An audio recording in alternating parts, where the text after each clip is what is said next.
Can you imagine what would happen if both Islam Makhachev and Ilia Topuria were to lose their upcoming fights? Luke Thomas recently brought up this haunting scenario, Islam falling short in his welterweight debut against Jack Della Maddalena, and Ilia getting stopped by Charles Oliveira. Luke called it an absolute disaster, and he's not wrong. Even though this exact outcome is far from likely, the implications would be massive. The UFC is already struggling with a star power drought. Pereira just lost. Conor McGregor, once the biggest name in the sport, is too busy sniffing substances off questionable surfaces to be taken seriously. If either Islam or Ilia, two of the few current headliners with global traction, were to fall, it would be a major blow. But if both go down, that's a full-blown crisis. These two champions represent not just dominance in their divisions, but also fresh international markets and loyal fan bases. Losing that momentum, even temporarily, could further expose the UFC's current lack of new blockbuster stars. Topuria loses to Charles and Islam loses to JDM. What does the UFC do next with both?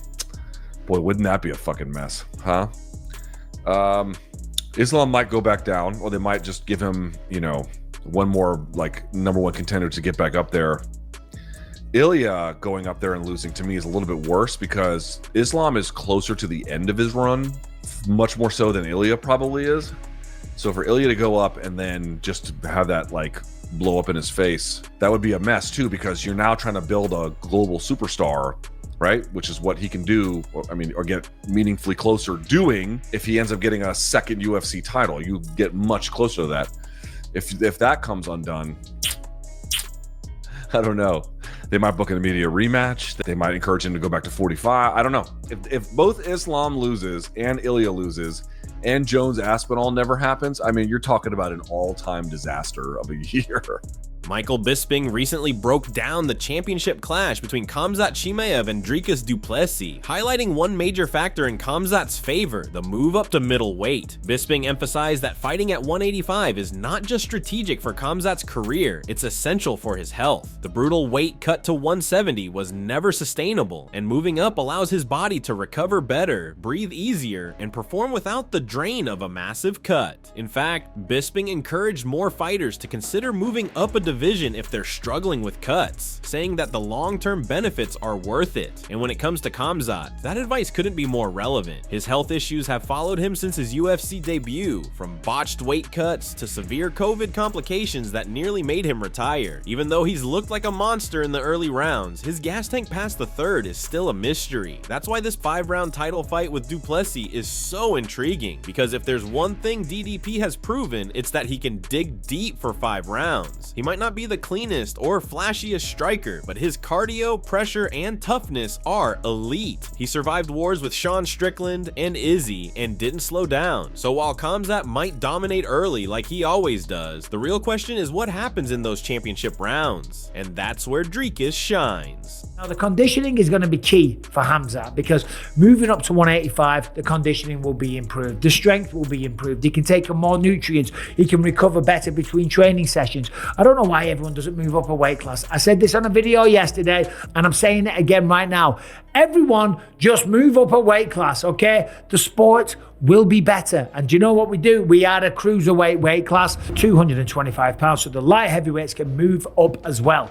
I think that is the answer to all of these problems. The fighters will recover, they will feel better, they won't get injured, they won't be pulling out, and we're going to get better fights where people are going for it and they can take better shots and land better shots. Anyway, since he's come up to 185, Khamzat Chimaev is looking great, okay? But I'm just saying, against Dricus Du Plessis, this guy's not easy to fight, okay? People talk about this herky-jerky offbeat rhythm, and he does have kind of a unique style, but you cannot say that this is not effective.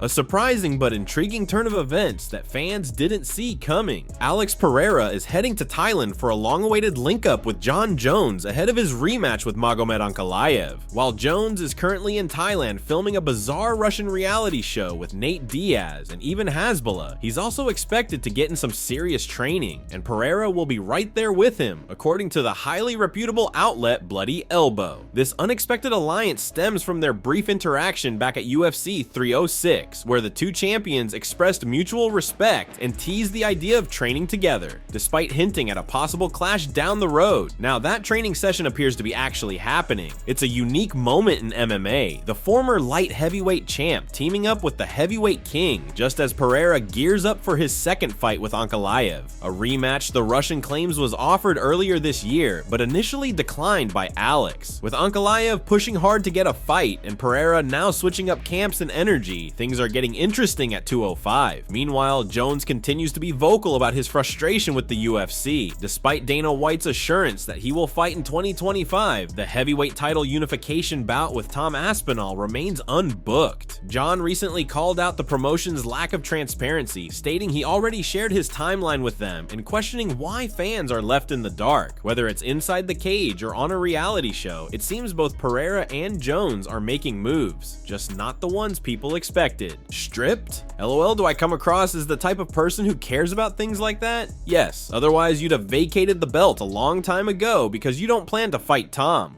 Y'all barking up the wrong tree. I told the UFC my plans a long time ago. I have no clue why they haven't shared them with you guys yet.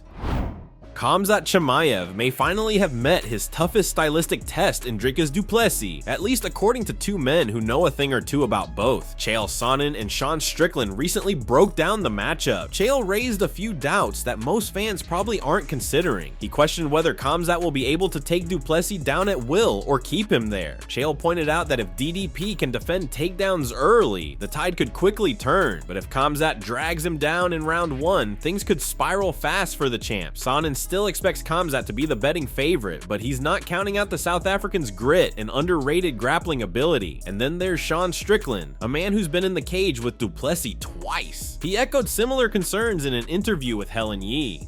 While he acknowledged Khamzat's elite-level wrestling and aggression, Strickland made it clear, if Dricus can stuff the takedowns and counter-wrestle, he wins the fight, hands down. Strickland even added that while he personally could handle most of those on, quote, effing Chechens in the gym, he's not sure DDP can do the same. But if he can, the former champ believes the belt stays right where it is. This championship bout is shaping up to be one of the most electrifying matchups of the year. What do you think, fight fans? Can Khamzat overwhelm Dricus in the early rounds and get an early finish? Or will the South African be able to counter the undefeated Chechen's aggressive style and drown him over 5 rounds to solidify himself as the dominant force at 185? Leave your comments below.